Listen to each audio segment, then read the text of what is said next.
Muy buenas tardes, feliz, halagadas de su preferencia cada sábado a esta hora, a las 6 de la tarde, aquí en 2x3 en Salud. Le damos la bienvenida y le agradecemos que siempre estén ahí con nosotros. Buenas tardes, Tati. Buenas tardes, Doris. Contenta, como dices, expresada en esa expresión, valga la redundancia que dices, pero como todos los dominicanos y como una buena parte del mundo, pues preocupadas por esta guerra de información, por este mundo informativo con respecto a este virus que está afectando comunidades asiáticas, sobre todo de China y ya Estados Unidos y otros países. Sí, recuerdo la semana pasada, por el tema obligado, lo hablábamos, pero era incipiente, apenas estaba empezando el brote. Algunas como yo medio escéptica. Exactamente, empezando el brote, pero sabíamos, y como tenemos la experiencia en coberturas de temas de salud, que los virus empiezan así, se detectan estos primeros casos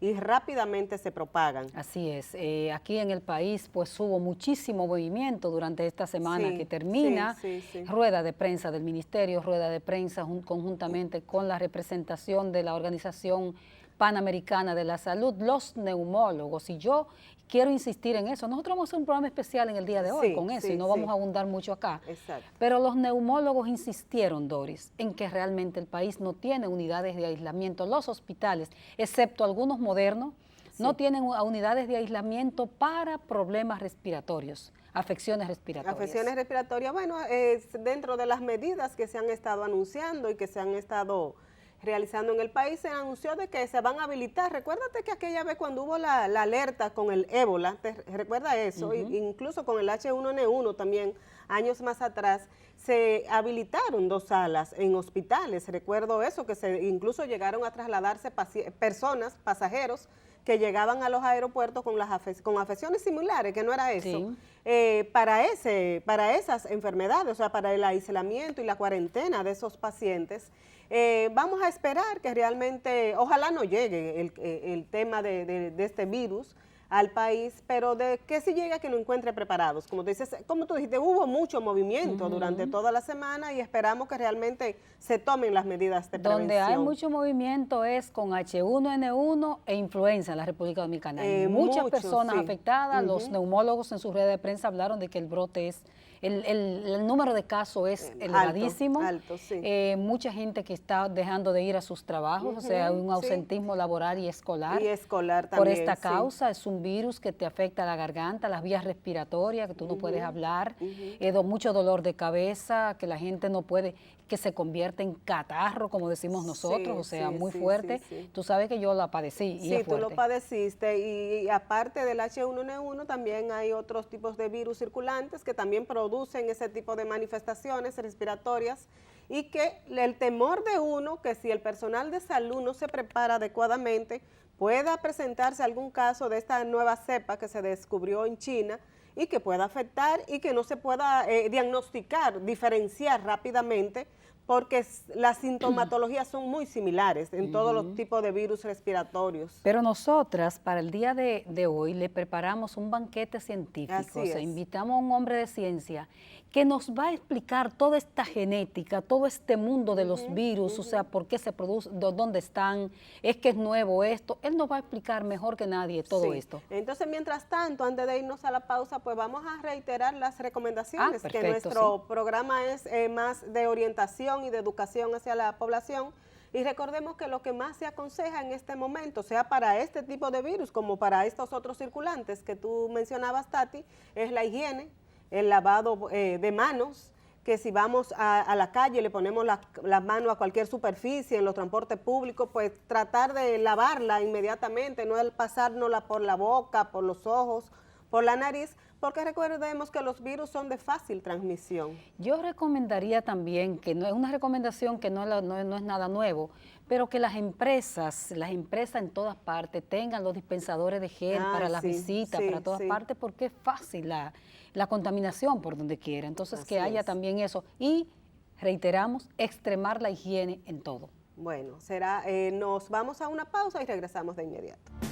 2x3 Gracias por continuar con el desarrollo de 2x3 en Salud. Entender el mundo de los virus es asunto científico, nosotros hablamos, tengo un virus, pero hay que saber qué es lo que es esto. Para eso, justamente para la genética de todo este problema, el origen, la génesis, como se diría en Biblia, nosotros invitamos hoy a un hombre de ciencia, es el doctor Robert Paulino Ramírez, que es virólogo, microbiólogo, ¿verdad? Así es. Dirige el departamento de El Instituto de Medicina Tropical y Salud Global UNIBE. de la Universidad Y entonces, pues bienvenido, aquí estamos gustosa de tenerlo con nosotros. Muchísimas gracias a ustedes dos por invitarme, la verdad, del día de hoy. Y por permitirme poder compartir algunas cosas de interés. Pues, a Robert yo lo conozco de hace mucho tiempo y conozco su trabajo y le he dado seguimiento a esa trayectoria de muchas investigaciones que ha llevado a cabo y que lleva a cabo en el país. Y la verdad que muy contenta, Robert, de que estés aquí con nosotros. Y quisiéramos empezar explicando qué son los virus, qué es un virus, cómo se forman y por qué se forman y por qué se propagan tan rápidamente. Uno de mis profesores de microbiología daba justamente microbiología comparada.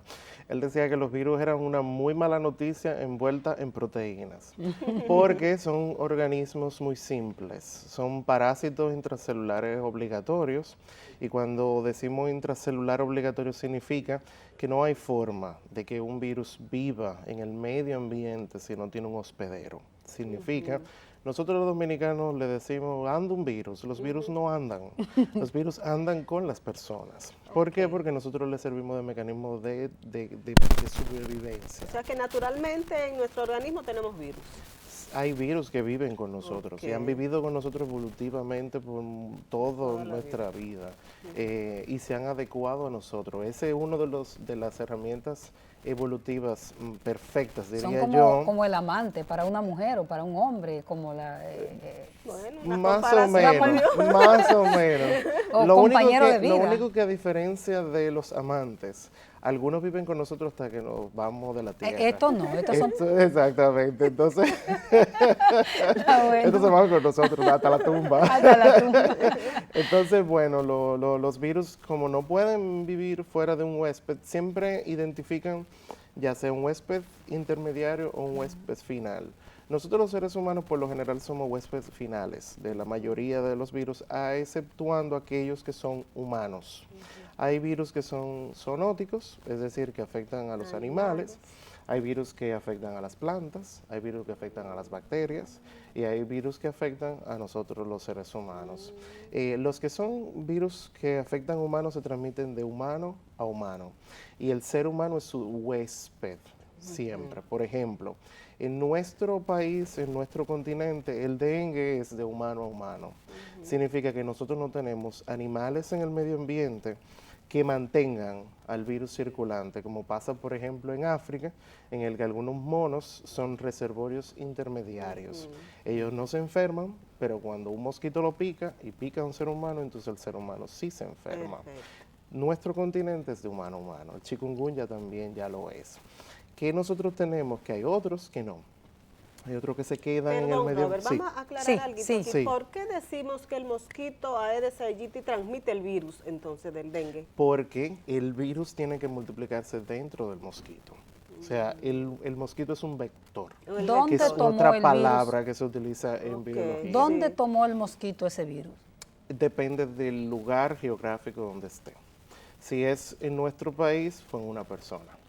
Picó una persona que estaba infectado, que pudo estar con manifestaciones clínicas o no manifestaciones clínicas. ¿Por qué? Porque el virus es endémico de nuestro país. Significa Vive con que nosotros. una población o una cantidad de nuestra población puede infectarse con dengue, más no tener manifestaciones clínicas, porque inmunológicamente no necesita desarrollarlo, porque el cuerpo puede eliminarlo con facilidad. Los síntomas de las enfermedades son causados por nuestro sistema de defensa. En inmunología le decimos a eso un fuego amistoso. Significa que yo tengo una infección, esa infección, para poder eliminar el agente causal de la misma, nuestro sistema de defensa tiene que generar una cascada inflamatoria. Y esa cascada inflamatoria es la que produce los síntomas. La disminución de las plaquetas en pacientes con dengue es causado por una respuesta del sistema inmunológico. Luchando contra ese, Exactamente. ese O sea, virus.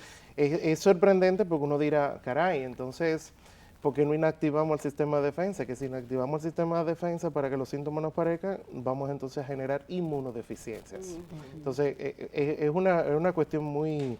Por eso ustedes ven que algunos tratamientos de algunas enfermedades se manejan con inmunosupresores, medicamentos que suprimen la respuesta inmunológica para equilibrar un poco las manifestaciones clínicas. Entonces esa es la razón por la que los virus afectan de manera tan importante a las personas en los dos extremos de la vida. Exactamente. O los chiquiticos porque o las están personas. aprendiendo a generar una respuesta inmunológica, se le llama eso priming o prima exposición, o cuando estamos envejecientes porque nuestro sistema inmunológico va envejeciendo, débil, la inmunosenescencia, que es como se le llama a eso. ¿Y se ha identificado la cantidad de virus en la existe se ha hablado eso. de cantidad? Bueno, la verdad es que no podemos establecer millones. eso, pero diariamente hay revistas que se dedican solamente a reportar lo que los científicos encontramos nuevo, y cada mes podemos encontrar 1 o 2 nuevos. Además, que hay algo importante, que los virus van cambiando su estructura genética, entonces a eso se le llaman variantes.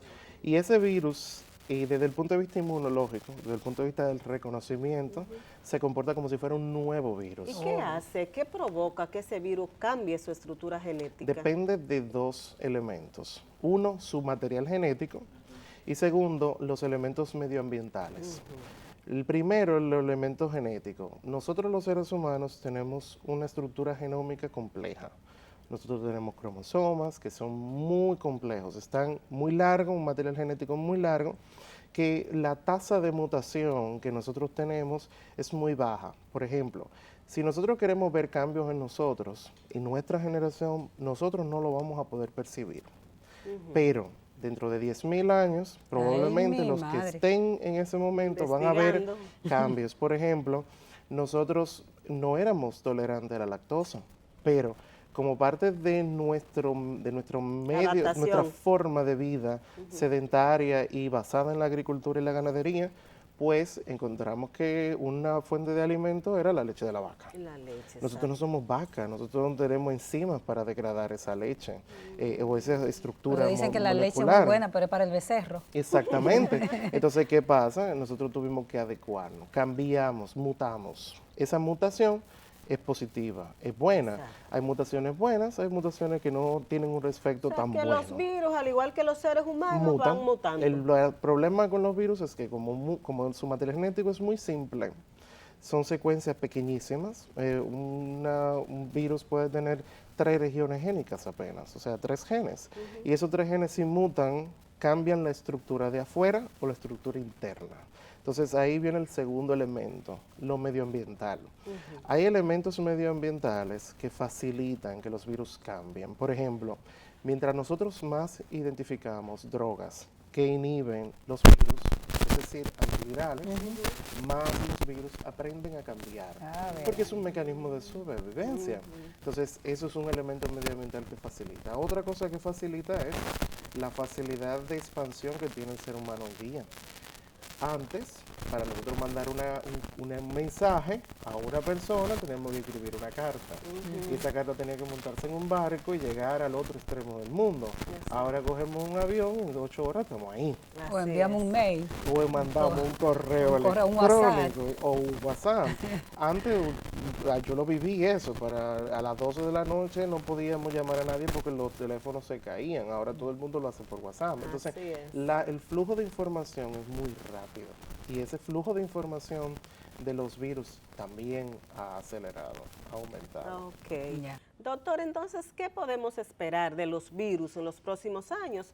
Los factores ambientales están ahí, usted dice de esa gran capacidad de mutación, nos alarmamos cada vez que se habla de una cepa nueva. ¿Qué debe prepararse los países con relación a los virus? Lo primero es que los países deben de generar programas continuos de alerta constante. Nuestro clima ha cambiado. Es como mucho pedirle a estos países de nosotros, doctor. Pero no es imposible. O sea, yo sé que generan muchos retos, pero la verdad es que nosotros a veces bajamos la guardia y bajamos la guardia de una manera terrible porque se nos olvida lo otro. Exacto. Y de repente patógenos que nosotros para un momento fueron muy importantes, de repente desaparecieron. Y tú dices, epidemiológicamente eso no es posible, no se puede haber desaparecido, tiene que estar en algún Por eso lugar. se habla de enfermedades reemergentes, ¿verdad? Exactamente. Porque resurgen. Exactamente, entonces tenemos que estar pendientes siempre a la reemergencia. ¿Cuál es el asunto? Que a veces nos da mucho miedo los virus porque los virus no son tangibles.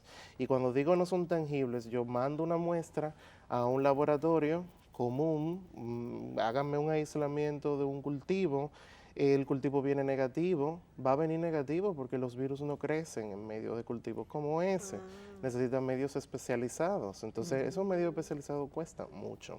O sea, desde el punto de vista de diario, de la práctica diaria, es muy complejo hacerlo, es más fácil hacer amplificaciones de materiales genéticos, pero eso tiene que convertirse en una práctica, en una excepción. Entonces, nosotros tenemos modelos de salud que trabajan en base a la excepción y no a la constancia del quehacer. Que son reactivos. Realmente. O sea, tenemos modelos de salud muy reactivos. Hay que cambiarlos. Y eso no se cambia solamente con los tomadores de decisiones. Quiero ser muy claro en eso. O sea, el ministro de Salud va a dar una disposición porque es una urgencia para el país. Pero el asunto que tiene que cambiar es en la formación y la percepción de los proveedores de salud. O sea, desde abajo hacia arriba, no desde arriba hacia abajo. Nosotros actuamos desde arriba hacia abajo. Exacto. Entonces, los médicos son un elemento de los proveedores de salud, pero las enfermeras, todo el personal. la persona que recibe a la persona dentro de la puerta del centro de salud, el portero, gente tan fuera de nuestro scope, como se dice, esa persona es importante porque esa persona es la primera que se va a dar cuenta cómo llegó ese individuo a ese centro de salud. Entonces, a veces nos desinteresamos de formar cohesión dentro de los sistemas de salud. Cada uno está en su isla. Exacto. El médico está en su isla, las enfermeras están en la suya, y tú me ayudas en algunas cosas, yo te ayudo en la otra, pero yo no hablo contigo ni tomo decisiones junto contigo. Bueno, una de las características de nuestro sistema de salud es la dispersión, claro, justamente. Entonces, pero es un cambio, inclusive, un cambio de paradigma conceptual, que ya muchos países lo hicieron. O sea, eso no es imposible. Eso no es imposible. O sea, eso es simple y llanamente enseñarle a las nuevas generaciones lo importante que es que el sistema de salud trabaje en conjunto para tomar decisiones, que no sea basado en la decisión de un solo individuo, porque ese individuo se puede equivocar y puede no ver cosas que el otro que está trabajando con él sí lo puede ver. Y tú decías del portero también, que es la persona que recibe prácticamente a ese Y paciente, lo pero hay que infravaloramos. capacitar, ¿verdad? Y lo infravaloramos muchas veces. O sea, y cuando hacemos la entrega de guardia no lo invitamos. Exacto. Ni invitamos a las enfermeras. Sé que ese es un personal básico, fundamental, no solo para eso, sino para el tema de la humanización de los servicios de salud. Y ante las respuestas a las emergencias. Así es. La mayoría de los países que han tenido crisis de emergencia serios han tenido que colocar a personal que no es profesional, a ayudarle a los profesionales a solucionar el problema, porque involucra a las comunidades. Nosotros siempre vemos los problemas de salud como un problema del Ministerio de Salud Pública. ¿Qué dijo el Ministerio de Salud Pública? ¿Y usted qué hizo en su casa? O sea, doctor, y si son las enfermedades, se la vinculamos solo al médico, a la enfermera y al hospital. Y usted es culpable de eso. El culpable es usted, no, yo no soy parte de ese problema. Pero quizá la educación, Robert, que hay que empezar a trabajar con esto y la población, ¿verdad? Una de las cosas que han hecho otros países con recursos iguales que nosotros es la creación dentro de los programas educativos de la educación en salud. Exacto. O sea, se llama así, es una asignatura. Educación en salud. Se llama educación en salud y un estudiante de primaria sabe cómo eliminar un criadero de mosquitos. Exactamente. Bueno, o sea, en el continente nuestro, en América Latina, en eso los cubanos hay que sacarle su comida aparte con su sistema de salud. Que no necesitan gastar dinero en medicamentos costosos. Educación. Exactamente. Y tú tienes un huracán y ellos saben qué hacer ante un huracán y por eso no se mueren. A eso se le llaman respuestas de prevención, no reactivas. Entonces, tú gastas más dinero en respuestas reactivas que en un programa continuo de prevención y alerta. En el 2009, cuando tuvimos el caso de emergencia del H1N1, sí. nuestro país gastó millones de pesos en comprar Tamiflu. Ese Tamiflu se puso en un depósito en el Luis Eduardo Aybar. Exacto, Y sí, muy sí. probablemente en los camiones de la remodelación eso Se lo quizás llevaran. se lo ¿Cómo se lleven. llevó los Sí, papeles? sí. Doctor, Exactamente. antes de que nos vayamos a la pausa, Sí. que nos diga quién es el especialista, el científico que estudia los virus, las bacterias, qué es lo que estudia ustedes, cómo se clasifican. Las personas que trabajan en virología, que es como se le llama al área de concentración, son personas que tienen un entrenamiento en microbiología o enfermedades tropicales. Primero hay que ser microbiólogo. Tú tienes que ser microbiólogo para tú poder trabajar en el área de virología, porque las herramientas que tú aprendes para poder trabajar en un laboratorio de virología te las da la microbiología. Perfecto, esa Tú es la tienes base. que entender todo el mundo de los microorganismos para tú poder entender a los virus también, porque son técnicas similares, aunque son específicas, son técnicas que se aprenden dentro de su De la formación. especialidad. Bueno, doctor, vamos a pedirle un permisito, nos vamos a una pausa y regresamos de inmediato. 2 por 3 en salud. Continuamos conversando con el doctor Robert Paulino, especialista en virus. Le voy a decir así, es microbiólogo. Y con él estamos hablando sobre todo este comportamiento de los virus circulantes que siempre van a existir. Doctor, vámonos a pasar al tema del momento y es este nuevo virus, esta nueva cepa del coronavirus que se ha detectado en China y que mantiene a los países en alerta. ¿Qué es lo que está pasando? O sea, ¿de dónde surge esta nueva cepa y qué hay que tomar en cuenta a los Y a la países gente en con este miedo, momento? Doris, a los países mucho. en alerta y la gente con mucho miedo. Con temor.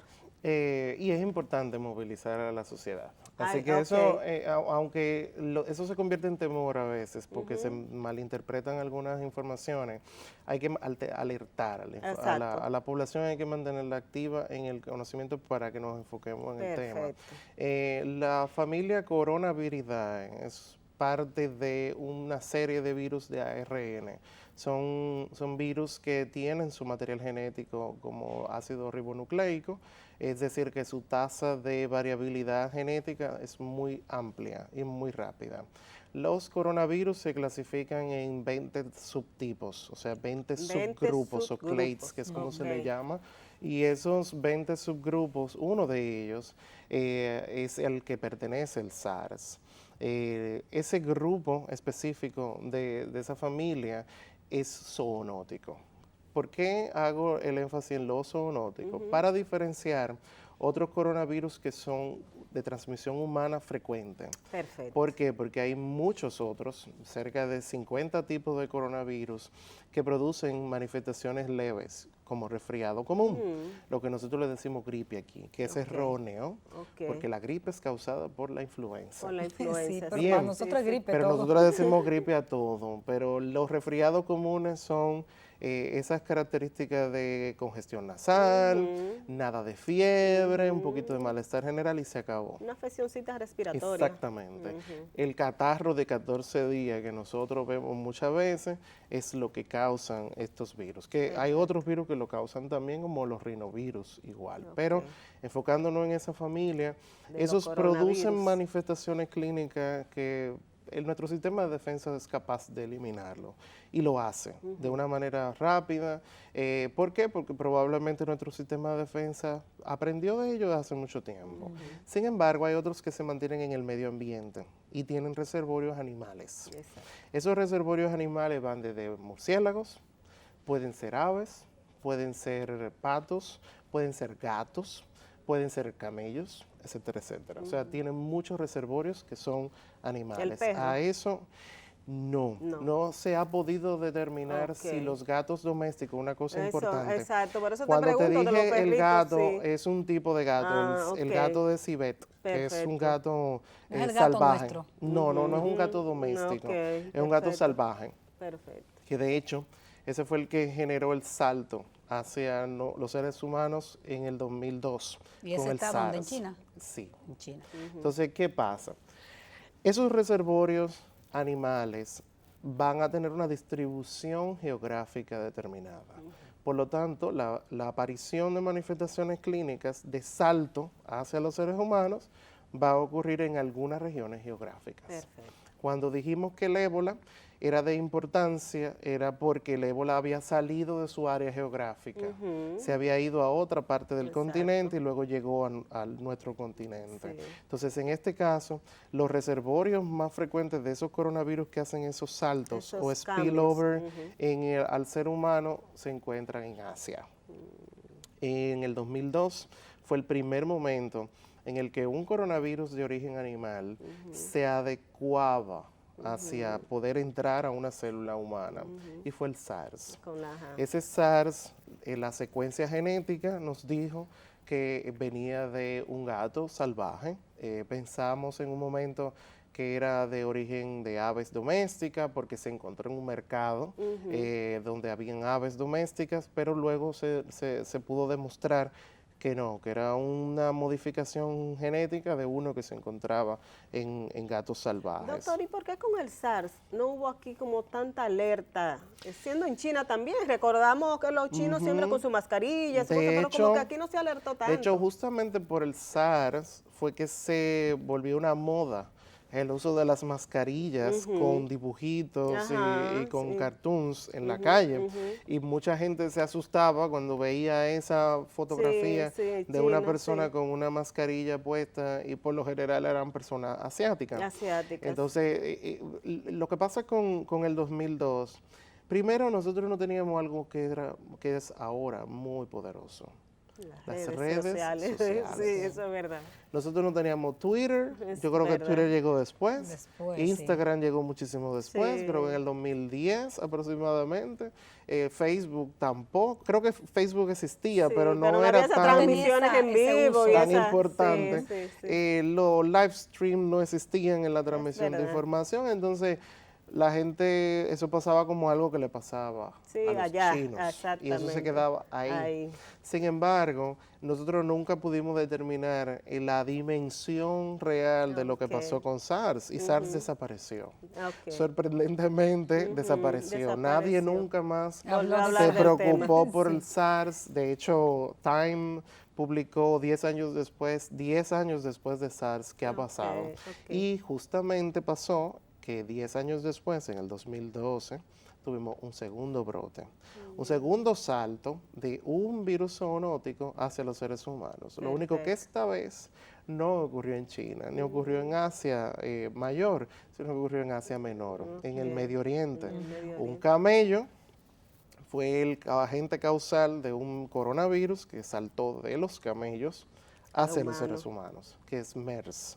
El MERS es el síndrome retroviral agudo de Medio Oriente, y MERS pudimos saber que era esa la forma.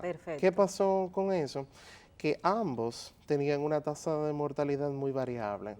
SARS fue una tasa de mortalidad de un 9.4%, pero MERS fue 34%, o sea, fue mucho más alto. Quiere decir que el reconocimiento del sistema inmunológico ante un patógeno completamente nuevo era completamente inesperado. Por lo tanto, no tenía herramientas y el sistema de defensa colapsó. Estaba virgen. Por eso mueren las personas, porque el sistema de defensa no puede controlar la tasa de multiplicación del mismo. Ahora llegamos al 2020. Estamos hablando que casi vamos a cumplir 10 años más. Cada 10 años. De ese último brote de MERS. Entonces ahora encontramos que fue bautizado como 2019 Novel Coronavirus. La verdad es que ya debería poder ir pensando ponerle un nombre para irlo correlacionando con la misma familia. Lo que estamos diciendo es el virus de China. Sí, bueno. Pero que la OMS pero ha eso llamado también a no identificarlo con países. Porque eso genera problemas. Yo creo que debemos utilizar más un acrónimo que tenga que ver con las manifestaciones clínicas, como SARS, como MERS. Entonces, ¿qué pasa con este? ¿De dónde surge este? Vamos a ver si se sabe ya. Desde el punto de vista genómico, comparte un 86% de su secuencia genómica con el SARS de los murciélagos. Es decir, que hay SARS, o sea, manifestaciones clínicas que ocurren en murciélagos salvajes, que son coronavirus, que tienen una similitud o una filogenia muy parecida al que actualmente está causando síntomas. Es decir, que como es zoonótico, como es un salto hacia una nueva especie, el sistema de defensa no tiene cómo reconocer a este nuevo, pero este nuevo es completamente diferente desde el punto de vista de lo que nuestro sistema de defensa y nuestra población habían experimentado antes. ¿Por qué? Porque si vemos en el 2002, el SARS que afectó a esa población en ese momento tenía un origen zoonótico diferente. O sea, era de otro animal, otro reservorio. Este es de murciélagos. Entonces, eso nos va a generar a nosotros las siguientes dos preguntas. ¿Cuánto entonces va a ser la tasa de mortalidad que va a tener este nuevo? Pero mucho más importante, ¿cuál es la tasa de transmisibilidad? Entonces hay dos medidas que se pueden utilizar científicamente para poder establecer eso. Una es el número básico de reproducción, o R0, que es la cantidad de personas que pueden estar en contacto con un individuo infectado y que podrían infectarse, dependiendo del mecanismo de transmisión. Estamos pensando desde el punto de vista de los casos que se tienen, que el coronavirus actual se transmite por gotas respiratorias. Se tiene un patrón respiratorio, así es como parece. Si se estornuda, exactamente. Las gotitas de saliva. La gota de saliva, los vómitos, etcétera, etcétera. Entonces, ese mecanismo de transmisión amplía la capacidad de transmisibilidad. Y eso es lo que tenemos que determinar. ¿Por qué? Primero, porque se ha quedado muy circunscrito todavía geográficamente. No sabemos cuánta gente podría tal vez llegar a una ciudad grande como Beijing, que ya sí hay casos reportados. En Beijing. Pero la tasa de mortalidad sí sabemos y sí ya pensamos que va a ser bastante alta, que probablemente sea muy similar a la del SARS. ¿Por qué? Porque anda entre un 4 un 5% de mortalidad. Y eso va a variar, obviamente, dependiendo de lo que pase en los próximos días. ¿Cuáles son las medidas precautorias que los países estén tomando? Yo sé que se ve desde el punto de vista social, cultural, económico, tiene un elemento de uno preocuparse. Una ciudad completa que se cierra, una ciudad completa que se cancelan los vuelos, un país que está pensando cancelar todos sus vuelos internacionales. Y un país inmenso como China, o sea, exactamente, estamos hablando de cualquier tiene país. repercusiones económicas, pero sociales también, porque generan en la población mucho miedo. Exacto. Uno ve esa radiografía, ese retrato de lo que está ocurriendo en China popular con este virus, esas medidas epidemiológicas que se han estado tomando, el cerco, el cierre, y entonces uno traslada ese escenario a la República Dominicana en el caso de que nos impacte este virus. Las medidas a tomar, un país donde todo se critica, si se toma esa medida, imagínense, vamos a cerrar el Cibao, cómo entran los plátanos para acá. Entonces uno hace esas comparaciones. ¿Cómo bueno, desde el punto de vista geográfico, nosotros tenemos es más fácil controlar la entrada, porque nosotros tenemos aeropuertos internacionales específicos y tenemos puertos de mar muy específicos. Yo pienso que si tal vez pudiese darse la entrada de un patógeno, siempre he pensado que nuestro país va a ser por mar más fácil, por el tema del intercambio económico. Porque nosotros tenemos mucho intercambio comercial, pero también tenemos puertas de contacto que pasan antes de llegar a la República Dominicana. También a nivel... Sí. No, claro, por supuesto. No debemos de subestimar el poder de los aviones, por supuesto. Pero siempre he pensado que nosotros bajamos un poco más la guardia con lo que pasa en los puertos, que lo que pasa en los aeropuertos. En los aeropuertos tenemos más medidas, hay más gente que está pendiente en lo que puede pasar, principalmente por eso que tú dices, Altagracia, o sea, la importancia de nuestro turismo, o sea, nuestros turistas llegan por aeropuertos. Bien, entonces, desde el punto de vista de tomar medidas precautorias de entrada, es muy fácil coordinarlo, porque geográficamente el gobierno central tiene control de lo que está entrando, en teoría. Bien, que pasen cosas que pasen desapercibidos ya es diferente. Pero, por ejemplo, Pero se pueden hacer. pero por pueden tomar ejemplo, medidas de nosotras que tenemos unos precaución. añitos en esto, hemos visto Ujú. que aquí han sido capaces de entrar temas de salud por regiones turísticas Sí. y se lo, Sí, tú sabes, y el sistema de salud ni se entera. Entonces, eso es peligroso. sí. Nos Por eso están yo creo pidiendo que... una pausa. Sí, sí, sí. Sí, nos vamos a una pausa y entonces venimos con el doctor Robert Paulino Ramírez, virólogo, microbiólogo, y ya las recomendaciones, ¿verdad?, que hay que tomar en el adoptando en el país, las país. medidas que hay que tomar en el país.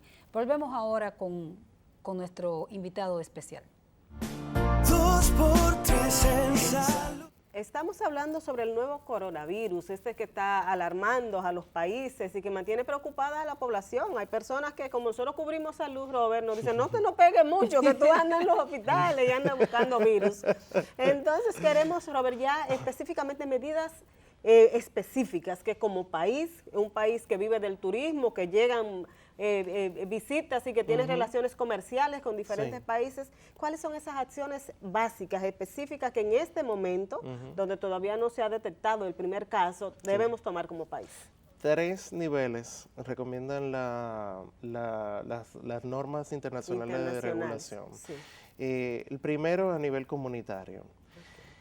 Todas las personas deben de saber que si tienen manifestaciones respiratorias, deben de acudir a un profesional de la salud. Perfecto. Piense usted que sea una gripecita, piense usted que no sea una gripecita, vaya donde un profesional de la salud. Esas Segundo, manifestaciones, perdón, Robert, fiebre. fiebre. Siempre el elemento clave, no solamente para el coronavirus, Sí, para cualquier otra infección de importancia, fiebre. Fiebre. Principalmente en los extremos de la vida, niños y envejecientes. Perfecto, Segundo, no utilizar antibióticos. perfecto. A nosotros nos encanta utilizar antibióticos. Los antibióticos no sirven contra los virus, Exacto. son solamente contra las bacterias y generan resistencia para otras bacterias que no están dentro del paquete en este momento.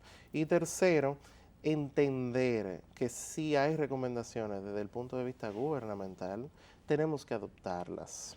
No Hay que ser debemos obedientes en ese caso. de entender que son medidas alarmantes, sino que son medidas precautorias, son medidas que tenemos que adoptar como si fueran parte de nuestro día a día y no tenerle miedo necesariamente a una medida precautoria, porque lo que estamos evitando es que no se convierta en una emergencia. Ya la OPS, perdón, la Organización Mundial de la Salud ha aumentado el nivel de alerta, ya está en alto, eso significa que está muy cerca de convertirse en una emergencia global.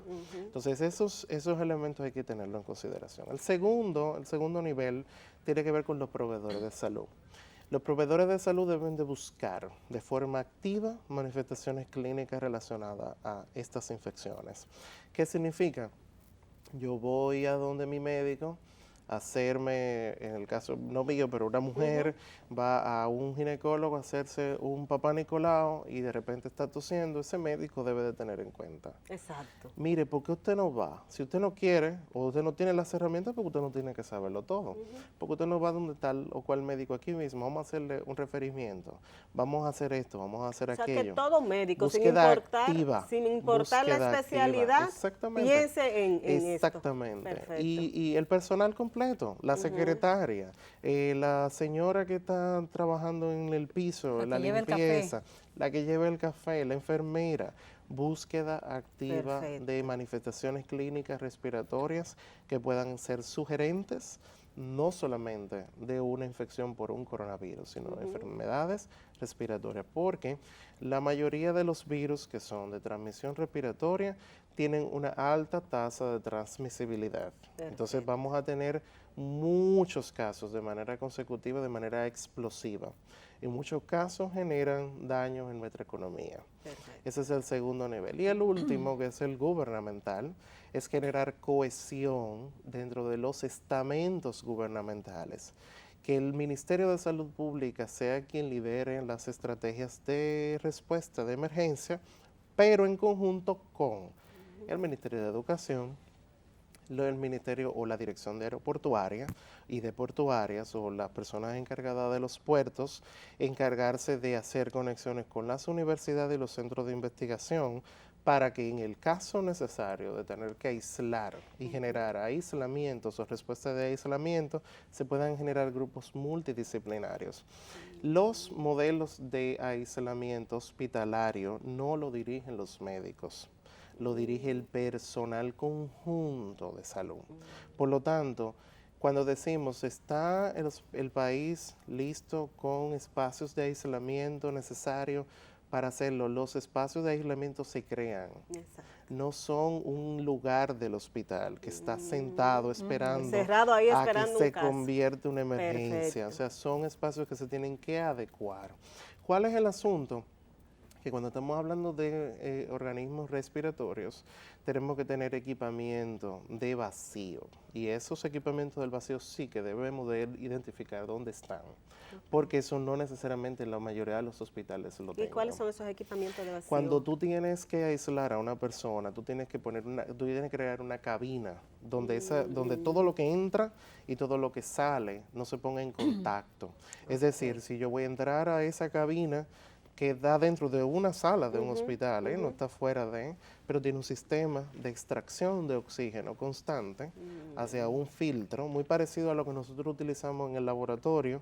La cabina de bioseguridad básicamente es eso, o sea, es una cabina que filtra todo el aire que entra y sale, pero esos son equipamientos que se tienen que crear, y yo te podría decir que sí, que en nuestro país pueden existir los equipos, lo único que no son equipos que están puestos ahí esperando. Doctor, tenemos que terminar ya, Sí. pero yo quisiera que se nos dijera esto. Ujú. Hablaste de los antibióticos. Sí. ¿Se puede llegar de tener una enfermedad viral y convertirse en una bacterial, en el caso de las enfermedades respiratorias? No se convierten hacia una enfermedad bacterial, sino que coincide que las secreciones producidas por la respuesta inflamatoria a un virus permitan que bacterias que son normales de nuestro microbiota se cultiven dentro de se nosotros activen. y se convierten en una enfermedad mixta. O Y esa sea, infección mixta sí ya hay que tratarla ya con esa es una antibióticos. coexistencia Por del ejemplo, virus y la las bacteria. neumonías bacterianas que ocurren en la influenza, hay una bacteria que se llama Haemophilus influenzae, que como siempre crecía positivo en pacientes con síntomas de influenza, se creía que era la causante de la infección. Y fue un error histórico, Histórico. Nos dimos cuenta que era un virus, pero era porque cultivaba, porque crecía. Entonces, sí, Se hacen lo amigas, que ¿eh? hacen es que una ayuda a la otra, a que se Perfecto. puedan complicar. Son complicaciones. Bueno, Bueno, están haciendo doctor, más sí. El tiempo se nos terminó, pero la verdad que es apasionante el tema y luego lo invitaremos a hablar de las investigaciones que ustedes Sí, están claro que llevando sí. a cabo Así en es. nuestro país, Sí, que sí, sé sí. que son muchas. Bueno, muchas gracias, doctor, por dedicar este tiempo, por esas Gracias a orientaciones ustedes a por la nuestras invitación. personas que nos siguen. Gracias a ustedes por siempre acompañarnos y será hasta la próxima semana.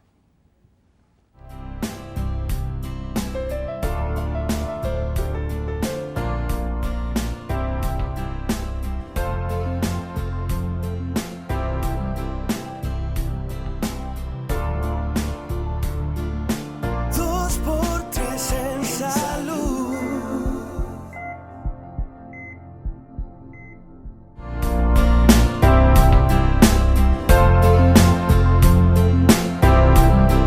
ARS Pali presentó